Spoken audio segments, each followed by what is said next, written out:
Here we go. All right, everyone. I'm excited to introduce my next guest, actor, producer, poet, singer, mental health advocate, director, CEO of In the Pocket Productions, co-founder of the Overtones.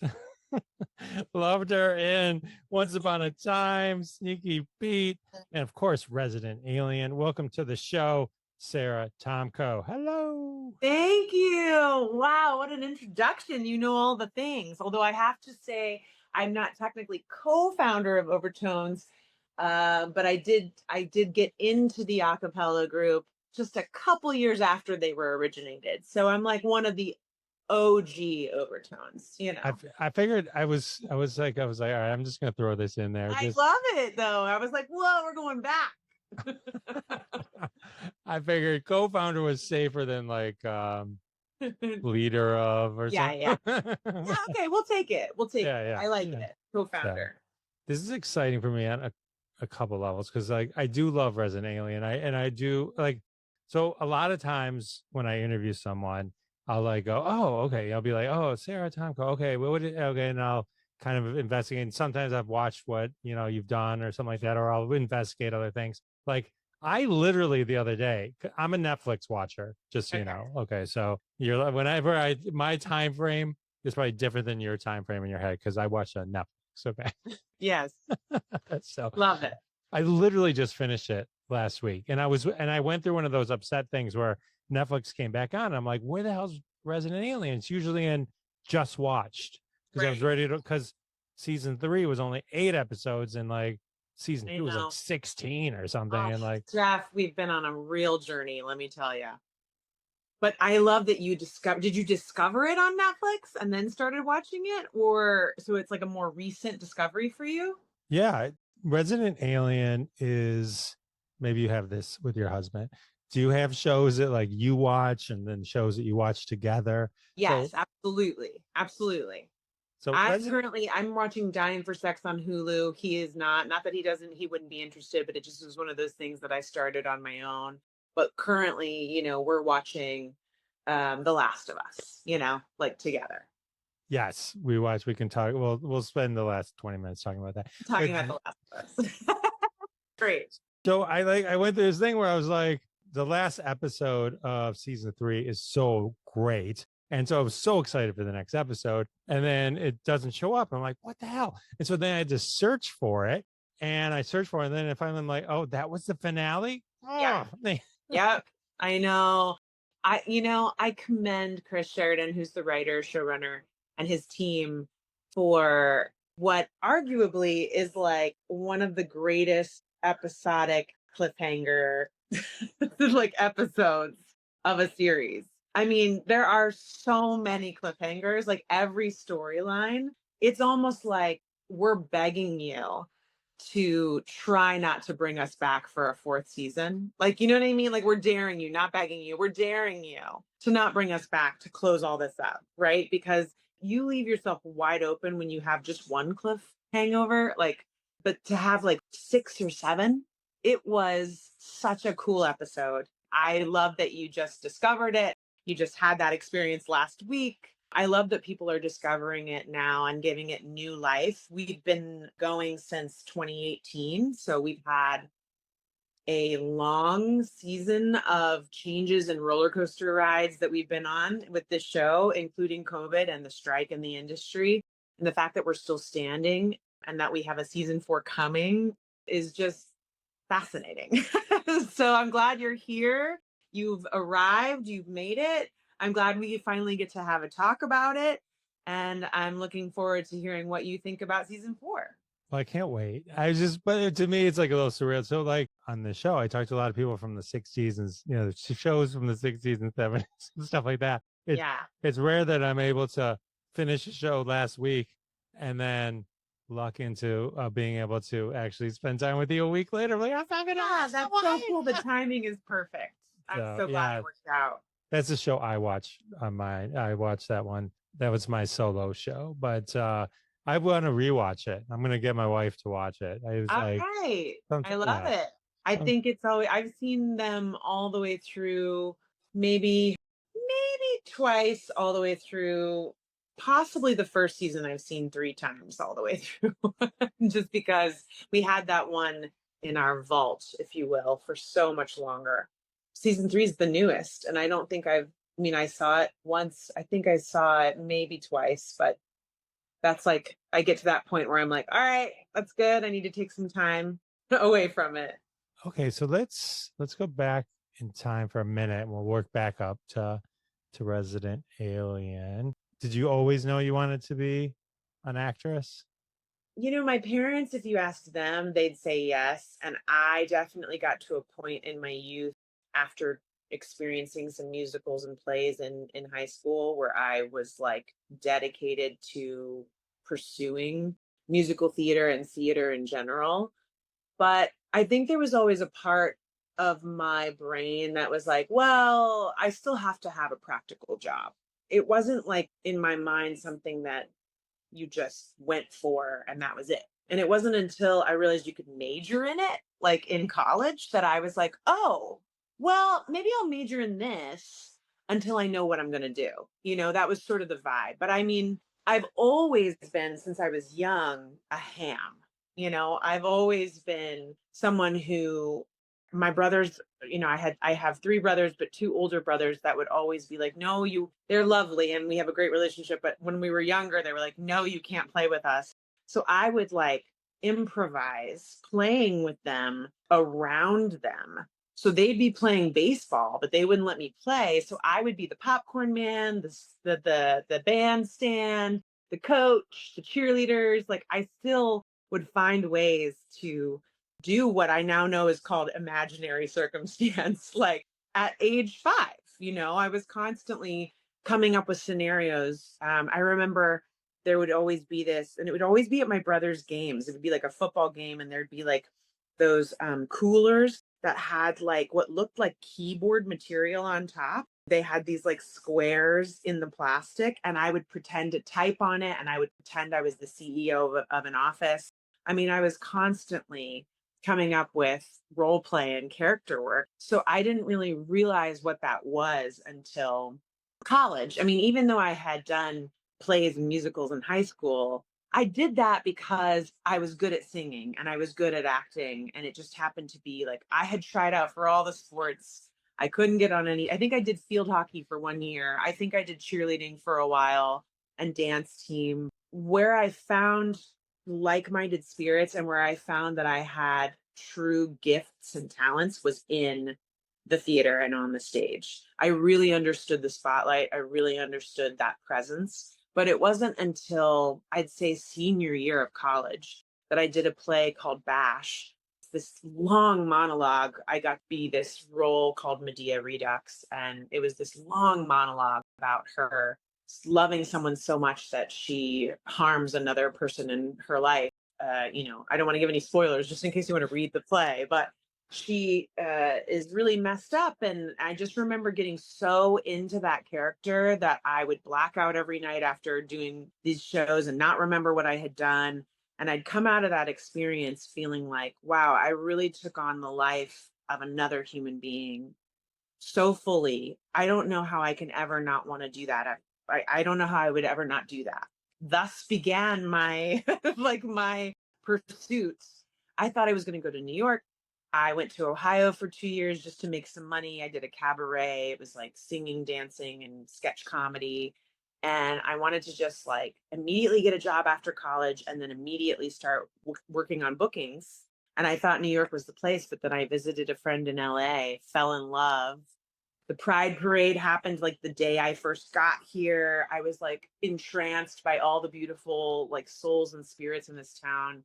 Everybody wanted to talk about film and TV and art and theater. And I was just like, what is this place? LA is so magical.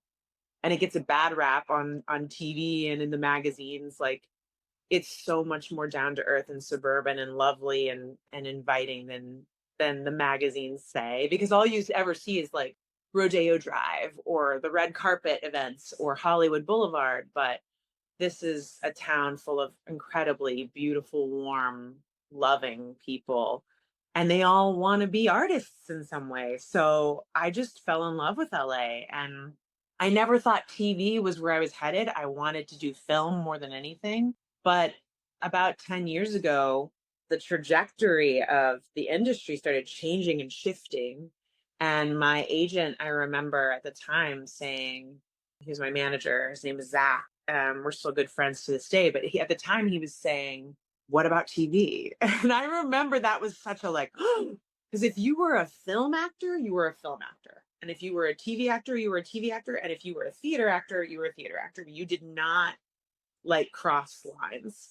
I had left the theater, chose to pursue film, and eventually my manager said, well, things are changing. Maybe I'll send you out for TV. And I remember the time being like, I don't know, it better be good. Because that was the whole vibe, was like film was sophisticated, TV was meh, and theater was like the heart.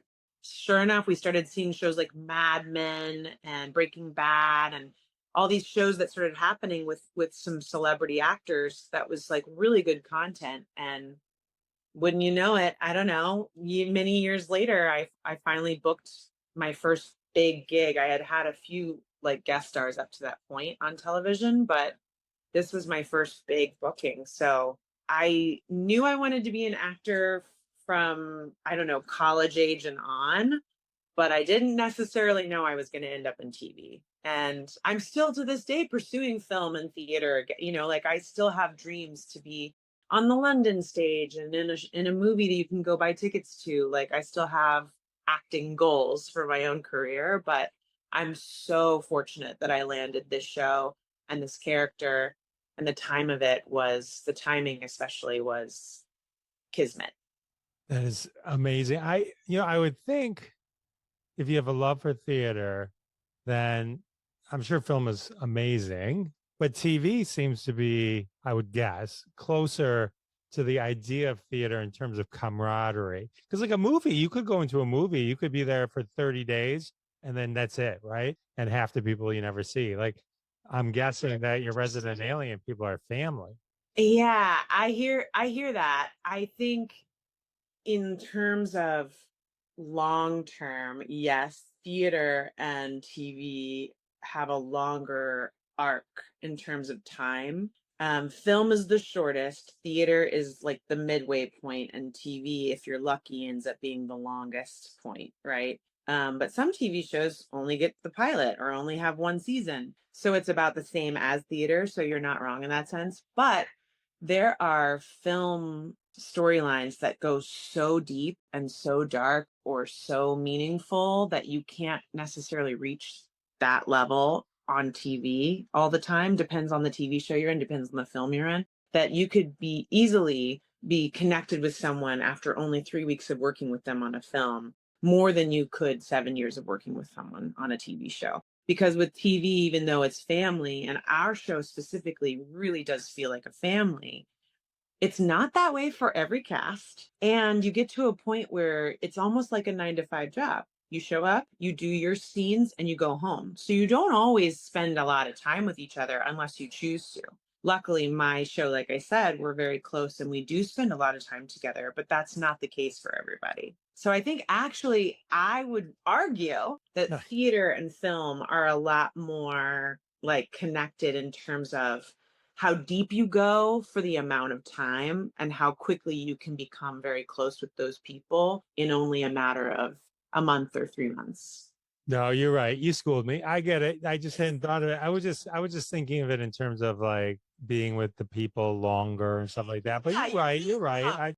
I've talked you're to the not people from Greece, and that film's 50. I mean, there was one movie and they still all chat together, so right. And also they've had such an amazing experience of having this movie blow up and it turning them into stars overnight, even though they were already stars, you know. You know, we're lucky if we get a TV show that lasts as long as ours has. So there's fortune there.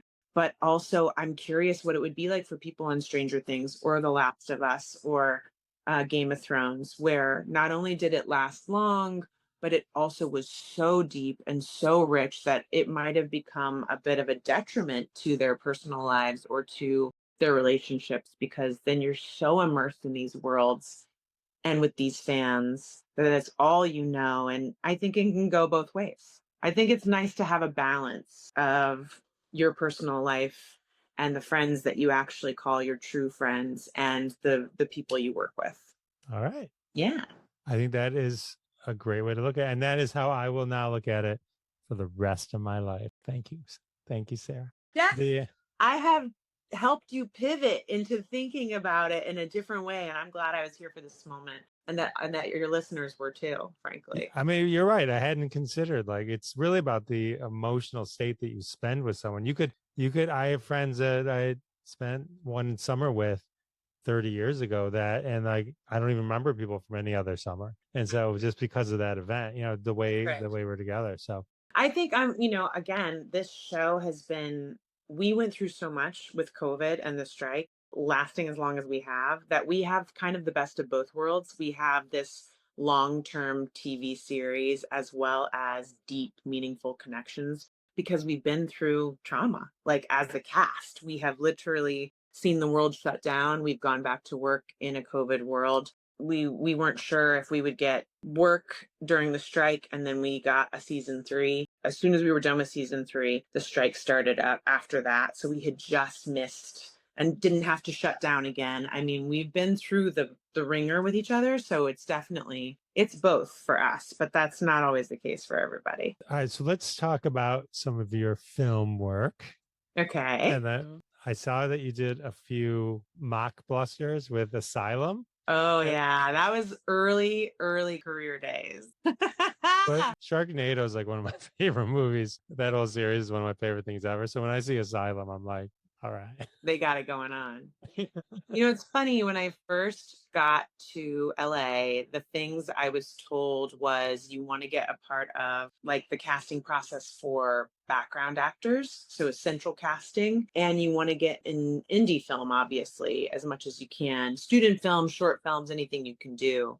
And Asylum was one of those companies that was like churning and burning like 6 movies a year, which when you think about that, it's insane. It's like they have like ultra low budget. They pay their people, but it is like bare bones, bare minimum, but they're constantly working. And it's not necessarily about quality as much as it is about quantity with the Asylum, but they have a niche, and especially Sci-Fi is a place where their movies would end up. So I ended up getting my first film in LA was on an Asylum film. I did 3 movies with them, but the first one ended up on Sci-Fi. And so it's funny that I had sort of a full circle moment 10, 15 years later when I finally book this show. And I'm like, Sci-Fi has been like a home for me for a long time. But when I did those movies, Jeff, I was getting paid $25 a day. And each time I did another movie, I'd basically up it by 25 bucks. So by the 3rd film I did with them, I was making $75 to $100 a day.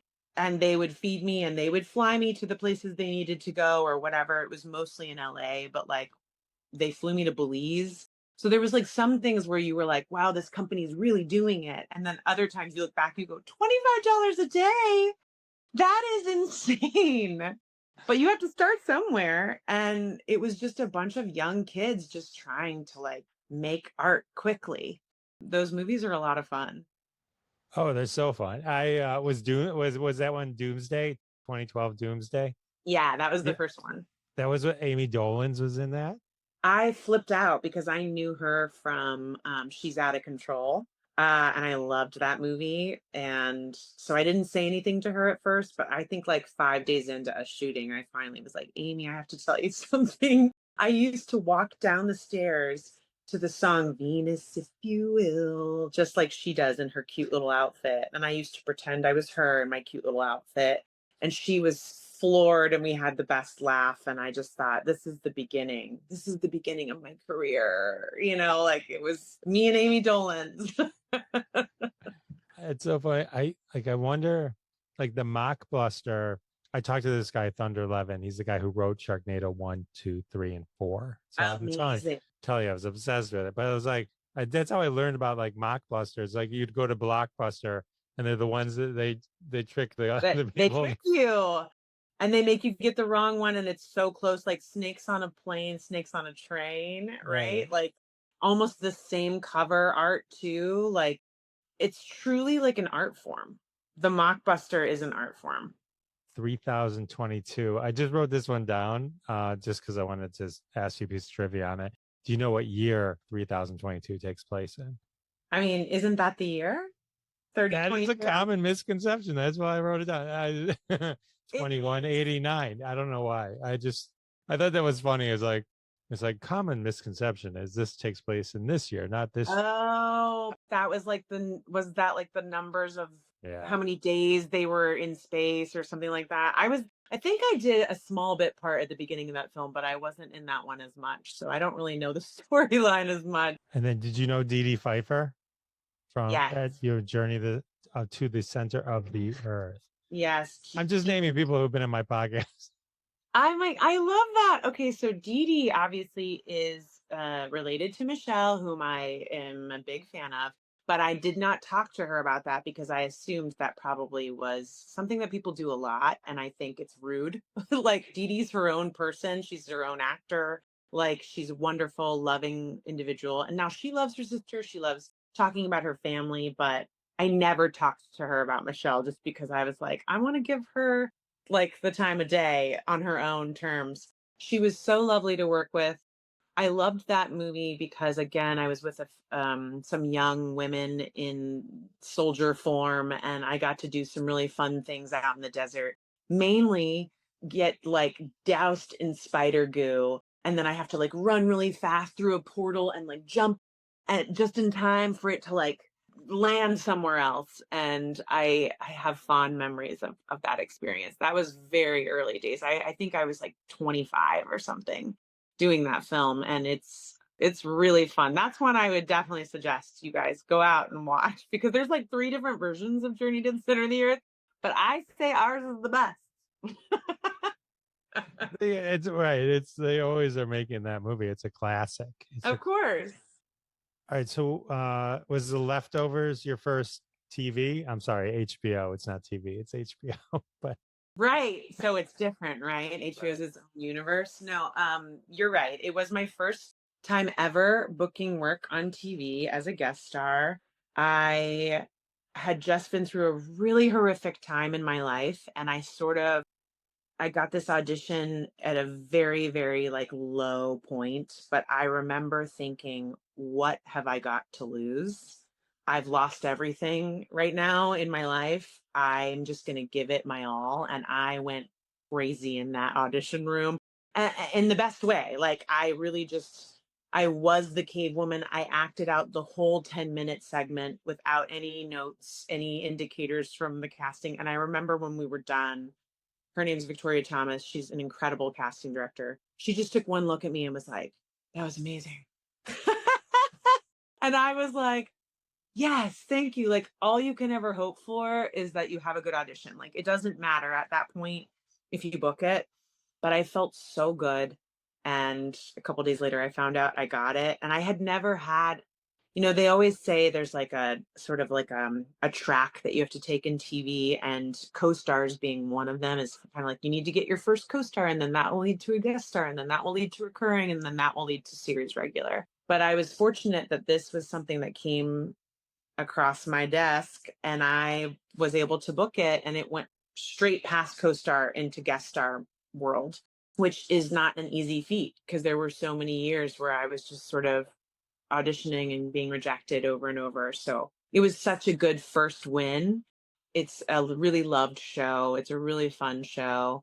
It was really shot a lot like an indie film. It was just me and the crew out there it was Austin, Texas. So we were sort of in desert territory, but also there was a lot of foliage and rivers and the baby. And I mean, there's so much going on. It felt like I was doing a short film, but it was pretty cool to see it like play back on TV. And I still have, I was dirty and muddy and like, you can't really see it's me all the time, but I do still have fans that come up to me every once in a while and they're like, I knew you were the cave woman when I saw you on TV. And so that's always really fun. So you're like, thank you. You're the one that knew.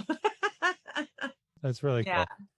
Sometimes like more people will not. Like once you like you're in a show like Resident Alien where more people see it and more people will see it. And I remember like watching Grease 2 and like the little girl was the sister of one of the pink ladies ended up Yes, I love her. she's super famous now and like Yes, and you're right. and so I was like, oh my God. I know. And did you know that the woman who plays in Grease 2, she plays, oh gosh, I can't remember her name. She was the blonde one. Lorna Luft. Yes, I just found out that she was the daughter of Judy Garland. Yeah, she's Liza's sister. I had no idea. I was like, wow, that makes a lot of sense about her presence and her voice and everything, but I just didn't realize that Judy had two daughters. So I was like floored and I found that out like literally like 3 years ago. It was, and I loved Grease 2 growing up.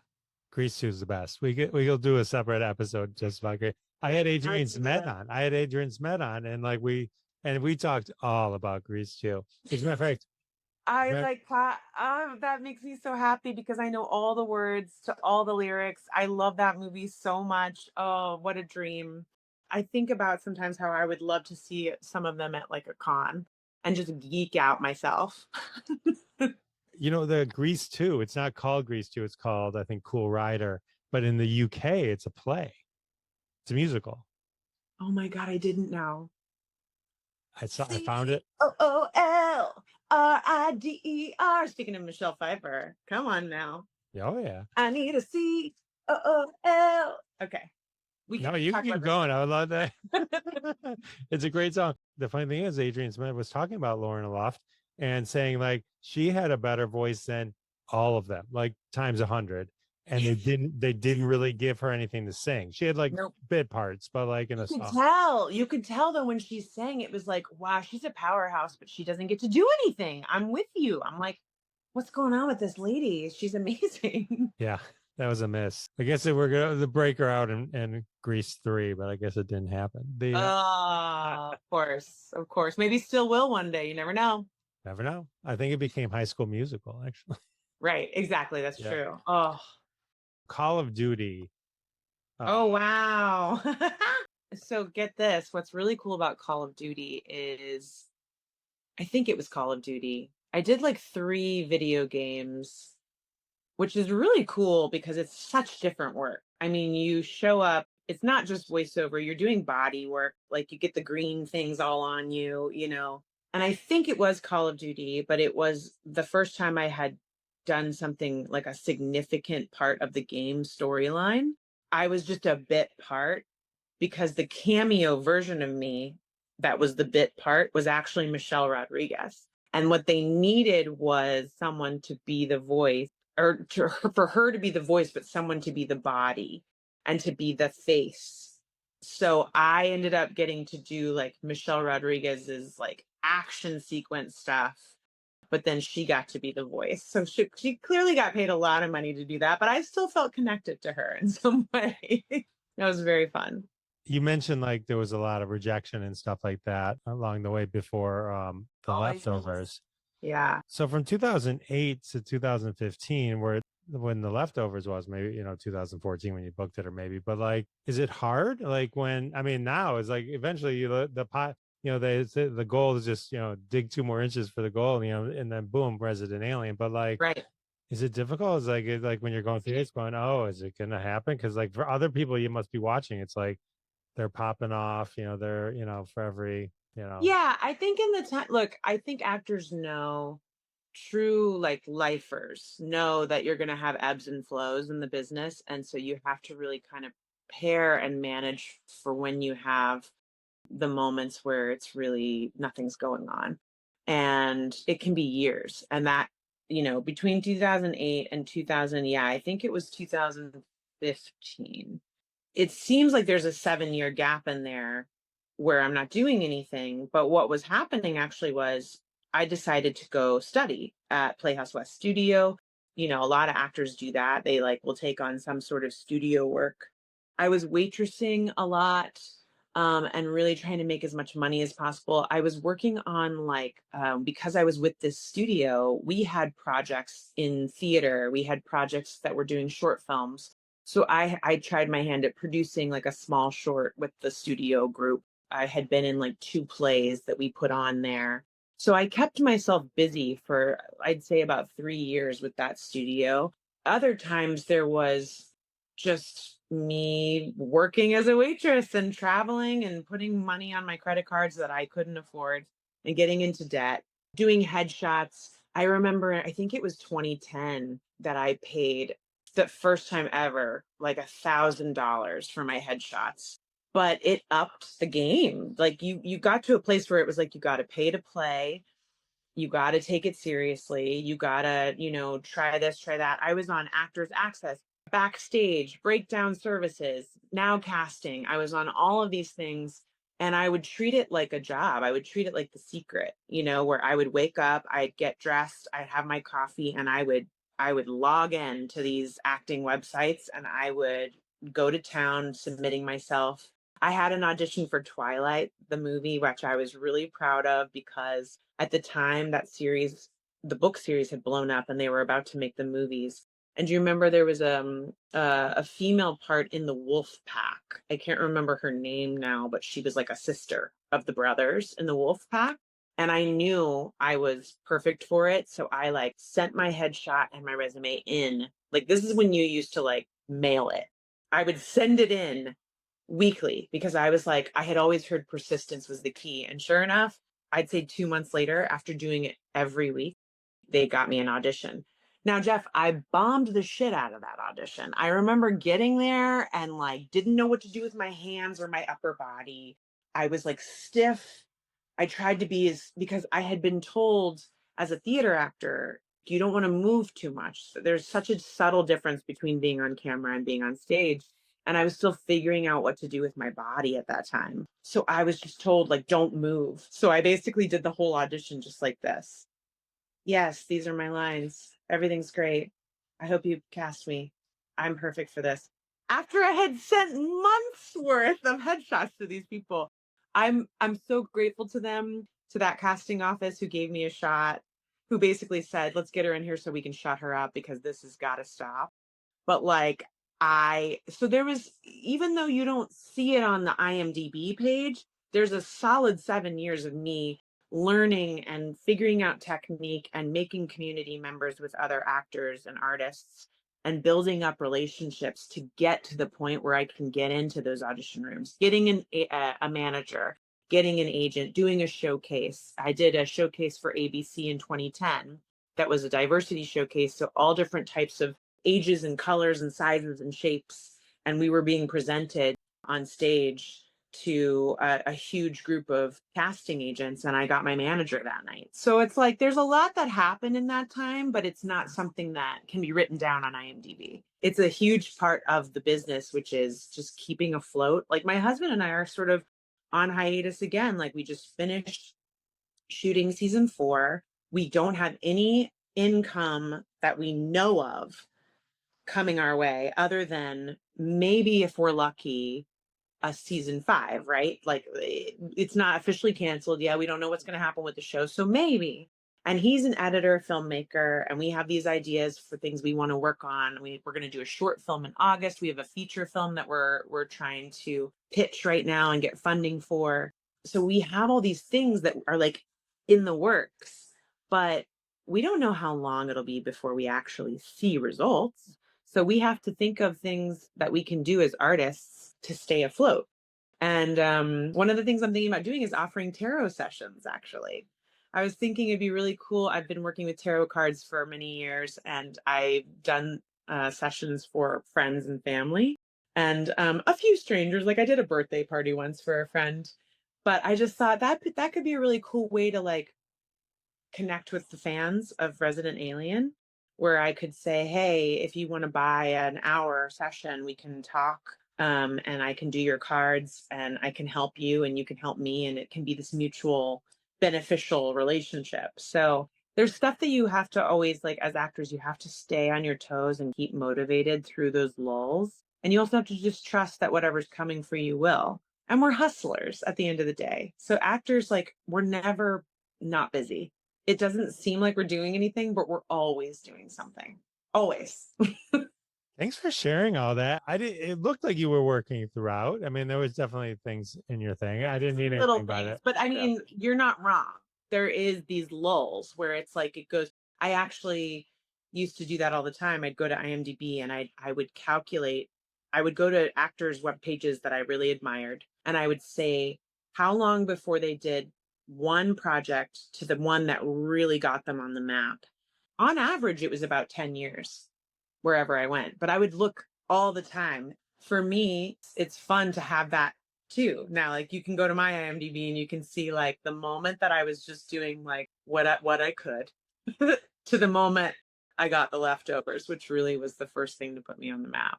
There was even years between that and booking Resident Alien, and I'm still trying to get on the map.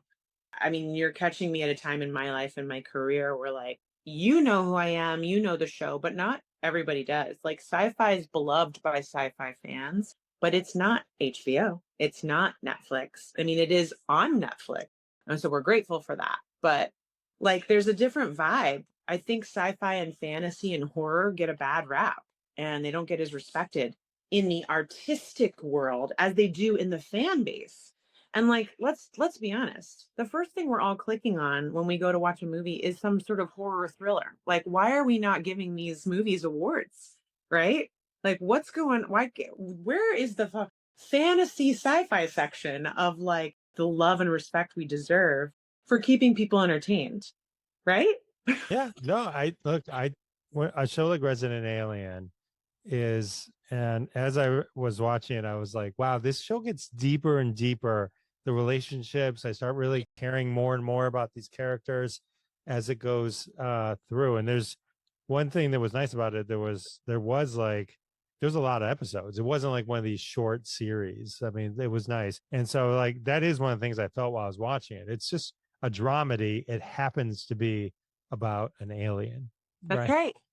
That's it, Jeff. Like, honestly, I think when we first started shooting season one, they didn't quite know how to advertise it because they knew Alan was beloved and they knew that it was a comedy, but there was so many dark moments in that first season that they just sort of used Alan and his comedy chops to kind of get people to come in. But so many people were surprised by how dramatic it was and how much of a dramedy it was that just yeah, that's exactly a great way to put it. Like it's a great storyline that happens to have an alien at the helm. But like it's not of all the sci-fi content I've ever seen, it's sort of like least sci-fi of the sci-fi world. I mean, it's getting more sci-fi. I'm sure you saw in season 3, we're kind of going back to the roots of sci-fi. A little more alien-y. A little more alien-y in season 3, and we have that in season 4 too. But I think that's what is so appealing about it is that people who don't normally watch sci-fi can check it out and see that it's like it's just a show with people that are endearing in a small little town, and there's murder and there's mystery and there's an alien. It was like the second Chris Nolan Batman movie. It was like people describe that as an amazing movie that happens to be a Batman movie. That's right. Yeah. It's true. And I'm honored to be even considered in the same category because I love that film. Resident Alien just is so good. Then the mythology gets deeper and deeper Yeah. as you get into it. Mhm. And it gets, I mean, it's funny, but it's also like there's some like, it's Heartfelt. yeah, thank you, heartfelt. Like Yeah. I know what what you mean. It's both. And that's a true testament to Chris and his writing and his team. He's both. He's truly like the guy who one minute could make a dick and fart joke and the next minute could like break your heart with like the sweetest line from a beautiful romantic drama. You know, I mean, he's both. It's so great that we have someone who's a leader in that way for us that's constantly fighting for not the formulaic version of this show, but the like truly meaningful one. We're lucky that way. one of my movies I love is Men in Black, and Vincent, I don't know how to pronounce this. D'Onofrio. D'Onofrio, thank you. His character, it's like he was in an Edgar suit, right? And he's like, he's him, but he's an alien too. And now Alan, Sugar water. right? Thank you for that. But Alan Tudyk is doing the same thing. So suddenly now, okay, we need one more, and then it's a thing, right? But Alan is Alan Tudyk's face, but he's the alien underneath with his face as a mask. Yeah, 100%. I've been watching that. When I watch the show, I would constantly think, how does Sarah, how does Asta, I called you Asta, but like, Yeah. how do you get it through a scene when he's going, Asta, you know, like, and like, because that's the other thing I've noticed, like, he never, like, all of a sudden, like, phones it in a little bit less or more than in a season. Right. He's always 100%. He's the alien. Yeah. And it's almost disappointing sometimes when, like, Max shows up, the little boy who can see him as he is. Because Right. like, oh, I don't need to see him as an alien. It's more fun to see him. I know. That's a great question. I think the reason, so if you were to catch me on the pilot when he is pulling up intestines and like doing funny things with them, I am amazed that I made it through that scene without busting. And the only reason that I did was because I was a first time series regular. I had a lot to prove. And I just thought, you have one job to do, and that is to be the straight man in this scene and to keep it serious. Like, he's the funny one, you're the serious one. So I have two, I wouldn't say tricks, but two things that help.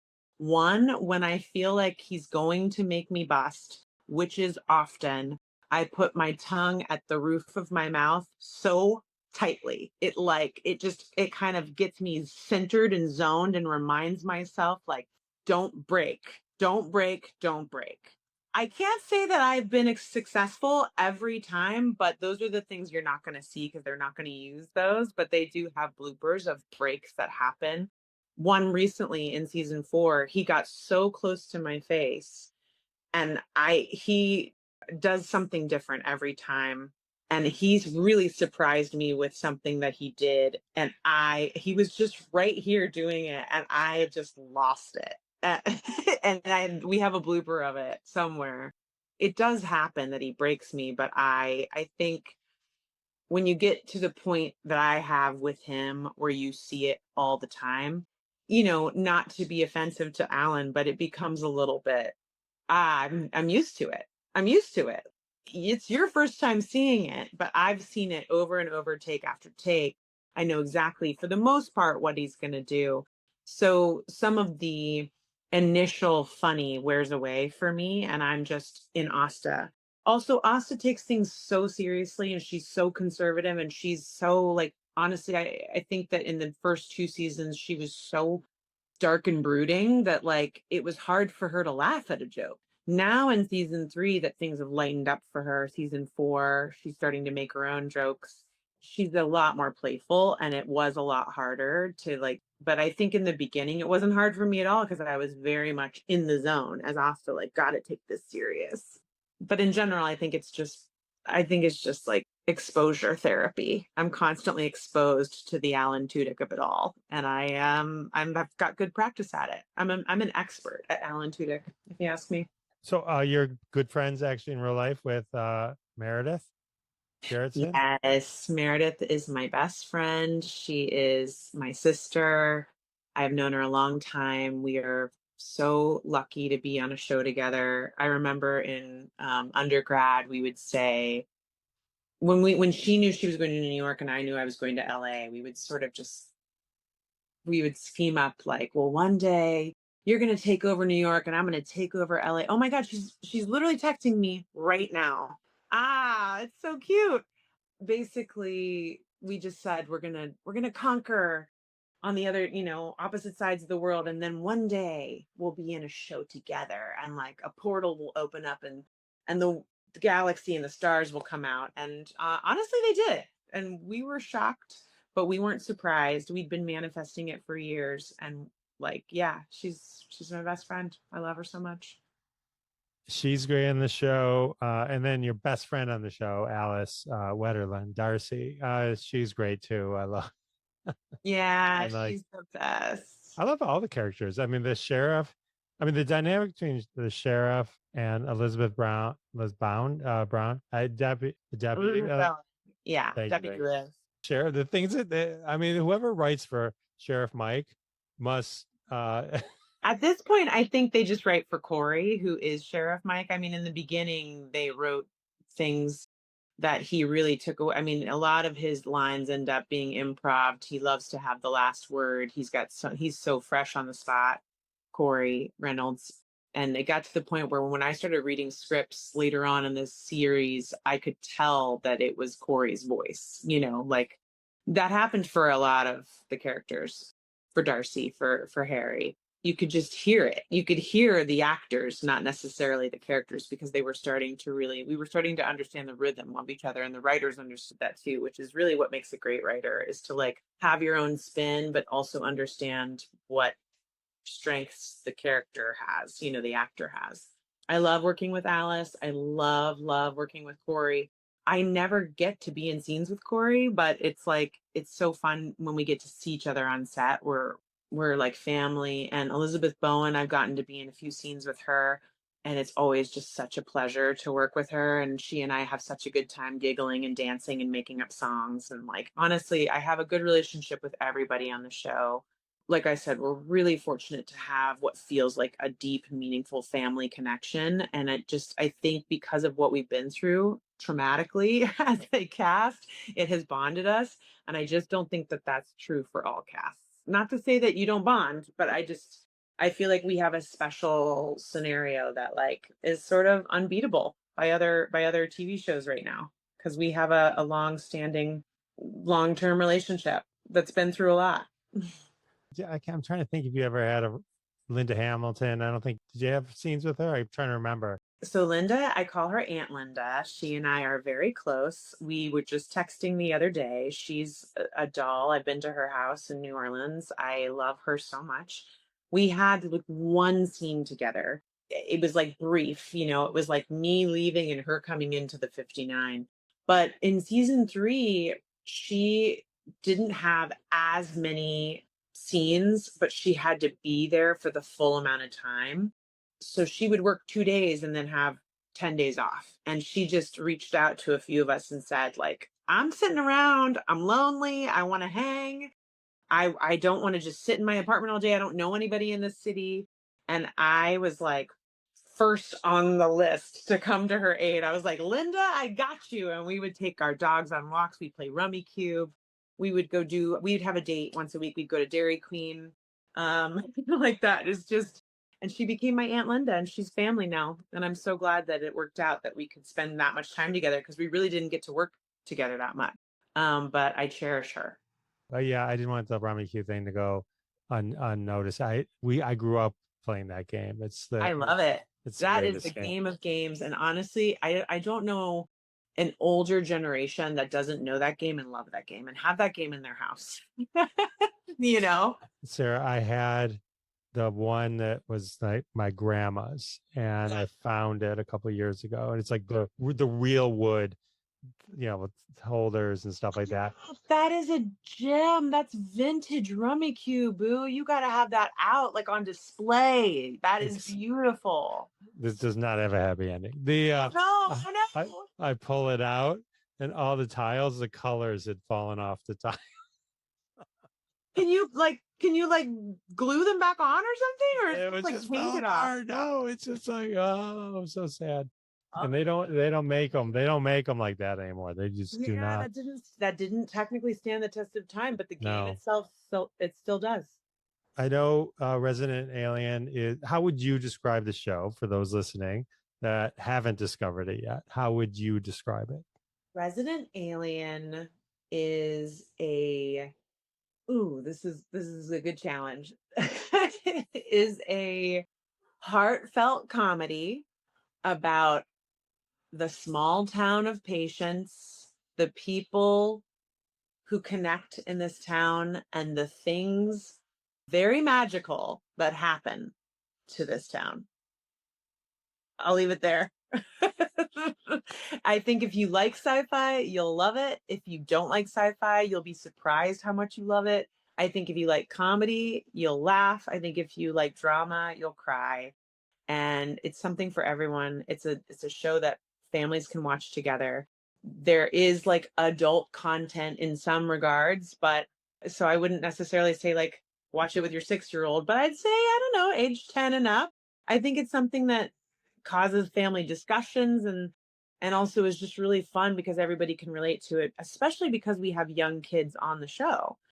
Judah and Gracie, they're age 8 and 9 when they first started, you know, now they're age 15 and 17, but like it's relatable in that sense.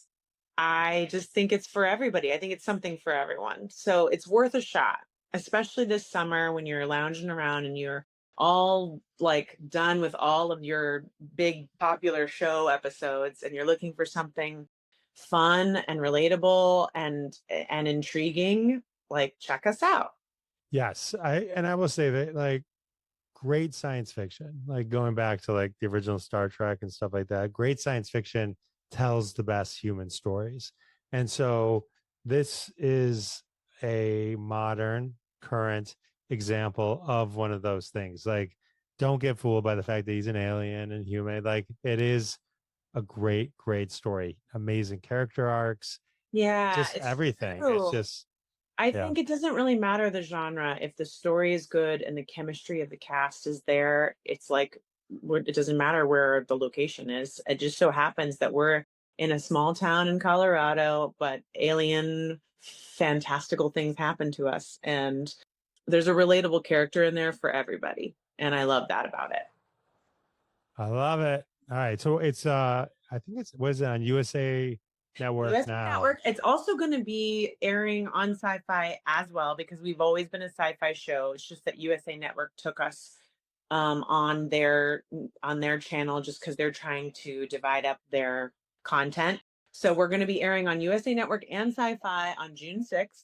We'll be on Netflix right now. We have 3 seasons streaming, and by the 4th season will be on Netflix next year. Meanwhile, I think we'll go from June to mid-August and we'll have 10 episodes and it's going to be glorious and we'll see what happens. It was such a fun season to shoot and I'm really excited for you guys to see it.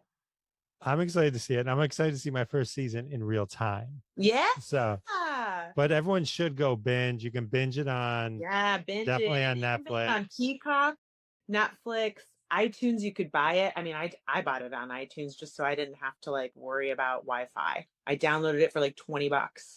And you can do Amazon, I think. But mostly streaming on Peacock and Sci-Fi.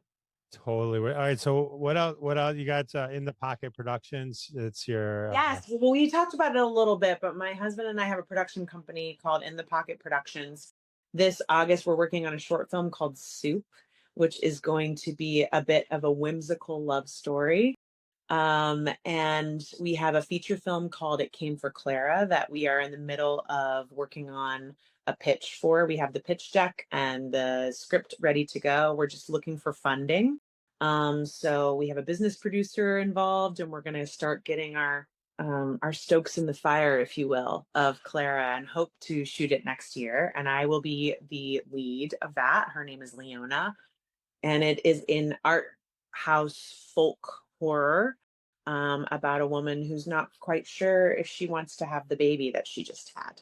So dealing with some demons, and maybe they're actual demons or not. We'll see. It is an art house thriller.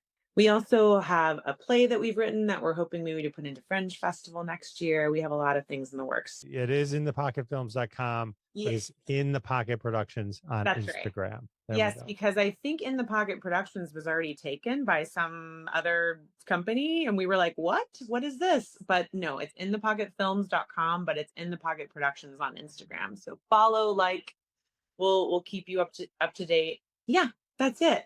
And if you want a tarot session, I'll be on my Instagram talking about that in the coming weeks. It's exciting.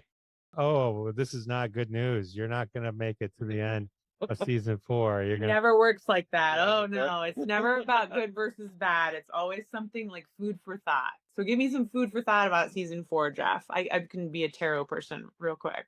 I tell you, I feel like the end of season 3, the last second of season 3, where I'm not going to give it away, but because when Max has the reveal, I feel like that whole shtick of him seeing what he could see was led up just for that point. It's like at the end, I was just like, damn. And I saw the preview and I'm A like, long con. yeah, I'm like, damn. I'm like, oh man. I gotta tell you, like the end of season 3 was, in addition to there being the cliffhangers, it was a good switcheroo, like all of a sudden, like not just a cliffhanger. It was like Yes. oh my God. I think also, Jeff, just as a recall to the beginning of this, I could not think of the word, and I think I called it a cliff hangover. I really hope you did. Cliffhanger. That's amazing. Cliffhanger. Thank you for finally saying the word. I kept the whole interview, I kept being like, I know that's not the word. What is the word? And now you've said it. Thank you. But I think maybe cliff hangover is what season 3 gave us, frankly, because that's how many cliffhangers there are. It gave us a hangover. Yeah, it was season 3. Honestly, I feel like season 3, that finale is worth watching the whole series for, frankly, because it's really good. It's really well done. And season 4, I think you'll be floored by. That's amazing. That's a testament of a good show, is like when you could, someone say it's worth it. You know, because a lot of times people are like, oh, should I put the time in? You know, is it worth it? No, I think it is. I think season 4 will be worth it too for our fans that have stuck with us this whole time. I think they're going to like the story arc and where it heads. All right. Awesome. Thank you so much. It was so nice to talk with you. Hopefully we can talk again sometime. Maybe once season 4 is over, we can wrap it up, see how we feel about it. Maybe when we get picked up for season 5, we can have another chat. It was so nice to meet you though, and chat with you. It was so great to meet with you too. And yes, that would be amazing. And then we can pick a different Grease 2 song for every episode that you can sing. Yes. And we'll leave you with this one. We're gonna score tonight. We're gonna rock, we're gonna roll. We're gonna rock, we're gonna bowl. We're gonna score tonight. And then fade to black. Boom. Season 4, Resident Alien, Grease 2 combined. Thanks, Jeff. This was amazing.